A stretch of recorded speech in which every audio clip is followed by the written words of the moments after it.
Naniniwala ka ba na si Paul Pierce ang the best pure scorer sa NBA? I was probably the best pure scorer in the history of the NBA.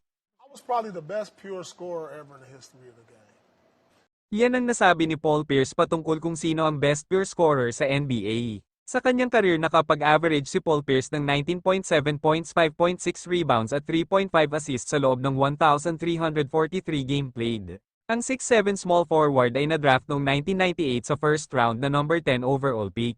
Sa kanyang panahon maraming superstar ang nakasabay niya na pure scorer tulad nila Kobe Bryant, Allen Iverson, T-Mac at marami pang iba. Pero bakit nga ba nag-come up si Paul Pierce na siya raw ang the best pure scorer sa history ng NBA? Sa tingin ko pinagbasehan niya yung naging performance niya noong 2008 NBA Championship. Nag-average siya sa NBA Finals sa loob ng 6 game ng 21.8 points, 6.3 assists at 4.5 rebounds. Subalit malaking kamalian ata yung pahayag niya dahil mas angat pa yung iba sa kanya kung pure scorer lang naman ang pag-uusapan. Sa tingin niyo mga boss, tama ba ang sinasabi ni Paul Pierce na siya ang the best pure scorer sa history ng NBA?